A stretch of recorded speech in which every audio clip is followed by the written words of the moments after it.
उम्मीद है कि जो बाशऊर अवाम है पाकिस्तान की वो सही रिस्पॉन्स देगी। देखिए अभी तो ये जो इलेक्शन तातुल का बात जो हुई है ये किस वजह से हुई कि पीटीआई वाले कोर्ट में चले गए। क्या ज़रूरत थी इस तरह? ये तो काजी फाइज ईसा साहब को पेशगी सलाम पेश कर देते हैं क्योंकि आज उन्होंने कोर्ट खोलवाई है और बहुत अच्छा फैसले आने के हम मुंतज़िर हैं। नहीं तो ये तो पूरा, क्योंकि अगर स्केड्यूल जो है इलेक्शन का वो कल तक या नहीं आता संडे तक, तो फिर वो जो 54 डेज और 8 फरवरी तक जो है वो तो मुमकिन नहीं रहेगा। तो फिर उसमें बड़ा इफ एंड बट्स आ जाएंगे। तो हम वही दोबारा दोहरा देता हूँ कि काजी फाइज ईसा साहब की वजह से, जस्टिस साहब की वजह से बहुत पुरुमीद हैं कि इलेक्शन 8 फरवरी को हो जाएंगे। आज भी अदालत में जो जस्टिस वाला केस चला है सुबह लाइव, उसमें भी अदालतों के फैसलों पर बातचीत की गई है। माजी में हमने देखा है कि जनरल फैज हुआ करते थे, वो आके अदालतों में फैसले तब्दील करवा दिया करते थे। अब उसी तरह का कुछ और किरदार भी है, तो आपको जस्टिस फाइज ईसा पर उम्मीद है या कोई जनरल आके फैसला तब्दील करा सकता है? देखें, चीफ जस्टिस जो है काजी फाइज ईसा साहब, उन्होंने नई तारीख रकम कर रहे हैं। जिस तरह उन्होंने जो उन्होंने केस जो बिल्कुल ऑन एयर हुआ था, जिसमें उन्होंने अपने इख्तियारात कम किए थे और सारी चीज़ें सबके सामने लाए थे, वो जो केस हुआ था सो मोटो वाला या दीगर जो चीज़ें थी, और उसमें उनका बहुत तारीखी किरदार। फिर अभी उन्होंने शहीद जुल्फ़िकार अली भुट्टो का केस जो 40-45 साल से जिसकी सुनवाई नहीं हुई थी, इवन जो प्रेसिडेंशियल रेफरेंस था जो 2011 में प्रेसिडेंट आसिफ अली जरदारी साहब ने दायर किया था, उसको भी अभी सुना गया है कि 2 दिन पहले, 3 दिन पहले। तो इसी तरह उनसे बहुत पुरुमीद है। और ये जो 2 दिन से जस्टिस साहब की जिसका आप तस्करा कर रहे हैं, जो लाइव टेलीकास्ट हो रहा है, उसमें भी आपको बहुत सारी ऐसी बातें सुनने को मिल रही हैं जो पहले हमने ऑन एयर नहीं सुनी। जी,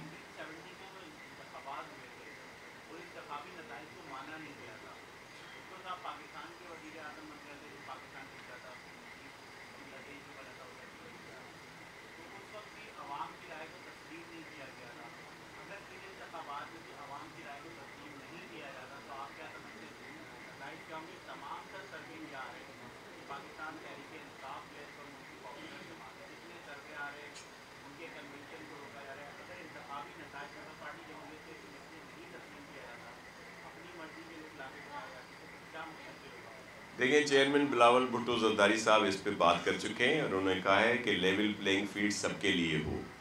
उससे ये मतलब अक्स कर लिया गया कि जी पीपल्स पार्टी अपने लिए कोई बहुत मराद चाह रही है। पाकिस्तान पीपल्स पार्टी तो तारीख का ये रिकॉर्ड पे है कि पीपल्स पार्टी को कभी किसी इंतखाबात में भी सपोर्ट नहीं मिली और ना ही हम चाहते हैं। हमारी फील्ड जो है वो अवाम है, फिर जिस तरह का भी उनका रिस्पॉन्स हो। देखें, आप जो सर्वे की बात कर रहे हैं, ये अब इलेक्शन होगा तो पता चलेगा। ये हालिया बल्दियाती इंतखाबात हुए थे यहाँ पे, इसी तरह के सर्वे यही कुछ था।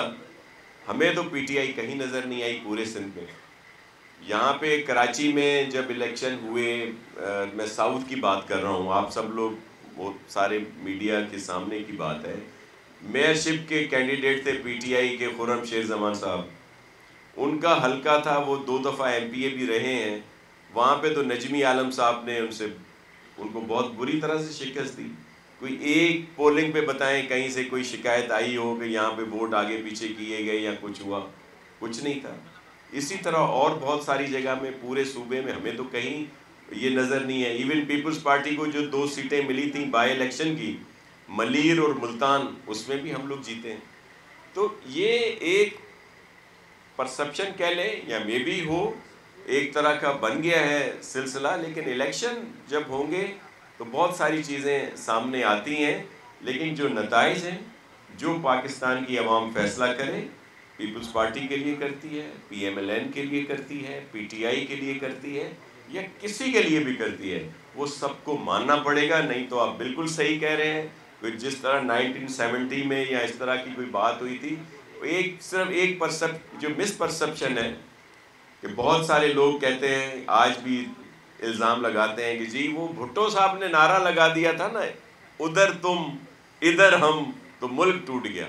अब अगर एक नारे से मुल्क टूटने लगे तो फिर तो अभी बहुत सारे नारे लग जाएंगे। वो एक तसलसल था सालों का, जो इस्तेसाल हुआ था बांग्लादेश में, वहाँ पे लोगों पे, जो वहाँ पे जुल्म ढाए गए थे। और फिर ये जो नारा था, जो जिसको कहा जाता है, हमेशा मिस कोट किया जाता है, जिस इखबार में ये शाया हुई थी खबर, उसके ही उन्होंने वो माजरत भी की और उन्होंने कहा कि हमने गलत खबर लगाई थी। असल बात ये थी कि भुट्टो साहब ने कहा था उधर से आप आए, इधर से हम लोग बात करते हैं, और जो भी चीज़ था, लेकिन उसको मिस कोट कर दिया गया। तो ये एक तारीख है जिसको मस्त किया जाता है।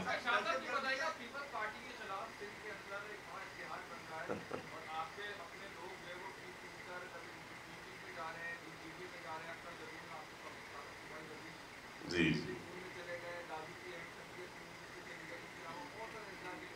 सही। देखें, जदून साहब को तो आपको पता है टिकट का इशू था, नहीं मिल रहा था, इसलिए वो नाराज़ होकर वहाँ पे गए हैं।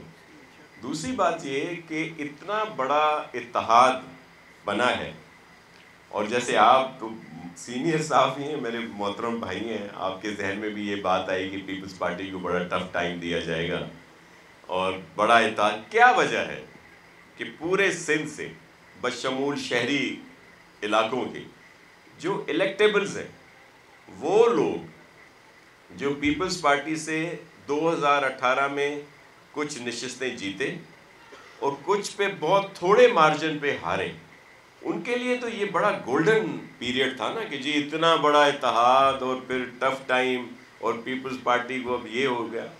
क्या वजह है कि वो सब पीपल्स पार्टी में शामिल हो गए, बल्कि आ रहे हैं। मैं नाम दे दूं, आपने तो एक आध नाम ऐसे ही गिनवा दिए।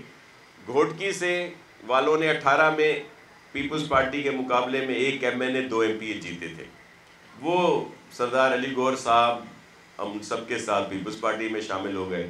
शिकारपुर में 1 MNA 1 MPA 2008, 2013 और 2018 में भी गौस बख्श मेहर साहब और शहरयार खान जीते, वो पीपल्स पार्टी में आ गए। काजिम अली शाह खैरपुर में 13 में MNA जीत गए पीपल्स पार्टी के अगेंस्ट, 18 में बहुत थोड़े से वोटों पे वो मार्जिन से रह गए, वो पीपल्स पार्टी ज्वाइन कर ली। लाड़काना में उन्नड़ जो है आदिल उन्नड़ साहब, उन्होंने 40,000 वोट लिए थे, थोड़ा सा मार्जिन था उनका, वो पीपल्स पार्टी में आ गए। नौशहरों में सरदार मकसूद खुश 38,000 वोट लिए, कुछ हज़ार वोटों से रह गए थे, वो पीपल्स पार्टी में आ गए। और आगे आ जाएं, सरदार खैर मोहम्मद खोखर 40,000 वोट लिए थे, कुछ ही 100 से वो रह गए थे, वो पीपल्स पार्टी में आ गए। और कराची, हैदराबाद में बहुत सारे इस तरह के हमारे मेहरबान मोहतरम दोस्त हैं जो आ रहे हैं, और दीगर बड़े तैयार हैं। तो हमें तो इस अलाइंस से कोई न खाइफ है, ना हमें ख़तरा है, बल्कि हमें उनके लिए एहतराम है, इन सब पॉलिटिकल पार्टीज़ के लिए, उनमें शख्सियात जो भी हैं। लेकिन पीपल्स पार्टी इस दफ़ा स्वीप करेगी, और आप देखिएगा कि एक पतंग यहाँ भी कटी हुई है। कटी हुई पतंग से तो आप समझ लें कि तीर ज़्यादा ही लगेगा। तो हम यहाँ पे भी बहुत पुरुमीद हैं, और इंशाल्लाह यहाँ से पूरे सिंध से हम स्वीप कर रहे हैं। अच्छा शाह साहब, ये बताइएगा कि ये जो दाऊ अनवार का जो है वो ये बयान सामने आया एकदम से, उसके ऊपर क्या कहेंगे कि कोई पीपल्स पार्टी के खिलाफ साजिश? देखें, इस तरह की साजिशें होती रहती हैं, और जिसका आप जिक्र कर रहे हैं, ये जो चीज़ें उसने कही हैं, ये क्या कोई पहली दफ़ा आई हैं? ये तो तसलसल है हेडलाइंस भाई की, जब अखबार में भी लगी होगी और ब्रेकिंग न्यूज़ें आई हो, ये तो कब से हैं, और इनमें से ये सब बेबुनियाद चीज़ें हैं। और इस तरह के लोग टिश्यू पेपर होते हैं बेटा, इनको इस्तेमाल करके फेंक दिया जाता है। तो यही इनकी औकात भी है और इनकी असल वो भी है। तो ऐसे कोई ऐसी चीज़ नहीं।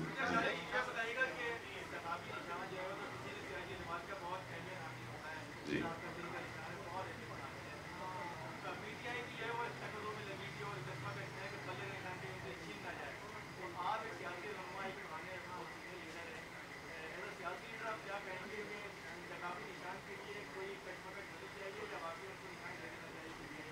देखें, हम बिल्कुल वाज़ेह मौक़िफ़ है पीपल्स पार्टी का। हम चाहते हैं कि PTI इंतखाबात में हिस्सा लें, उनका सिंबल जो है वो भी वही रहे, क्योंकि हम इस चीज़ से गुज़र चुके हैं, इस दर्द से गुज़र चुके हैं।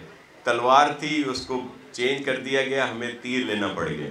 फिर आपको ये भी इल्म है कि हमारी जो ट्रिपल-पी थी, पाकिस्तान पीपल्स पार्टी, उसको भी बैन कर दिया गया था मुशर्रफ साहब के टाइम में, और फिर 4P को बनाया गया और उस वक्त मखदूम साहब को उसका हेड किया गया। आज प्रेसिडेंट आसिफ अली जरदारी साहब उसके हेड हैं। हम इन चीज़ों से गुजर चुके हैं, हम नहीं चाहते कि इस तरह की दोबारा दोहराया जाए। तो इसलिए हम कहते हैं, जिस पे कहा जाता है कि जी वो पीपल्स पार्टी और PTI का कोई इंतखाबी इत्तेहाद होने जा रहा है, हालांकि ये नामुमकिनात में से है, हमारा कोई उनके साथ इत्तेहाद नहीं, लेकिन पॉलिटिकली हम समझते हैं कि किसी को भी इस तरह दीवार से न लगाया जाए, सबको बराबर का मौका मिलना चाहिए और सबको हिस्सा लेना चाहिए। और अगर नहीं होती PTI इस इलेक्शन में, उसको बाहर रखा जाएगा, उसका निशान नहीं दिया जाएगा, तो फिर आने वाले इलेक्शंस पर इफ और बट साइन जो नहीं होने चाहिए। और ये जो प्रोसेस है 5-5 साल का, ये जब खुल के चलेगा तो खुद ही सफाई हो जाएगी। जिस तरह इमरान खान साहब को लाडला बना के लाया गया था, आप सब कराची से ताल्लुक़ रखते हैं, ये जो RTS के ज़रिए सुबह को बाद में आ गए थे रिज़ल्ट, और 9-0 से MQM हार गई, लियारी से पीपल्स पार्टी हार गई, तो RTS के जो आए रिज़ल्ट वो आप सबके इल्म में, ऐसा नहीं होना चाहिए। बहुत जी देखें, इलेक्शन, ये जो दहशत गर्दी है,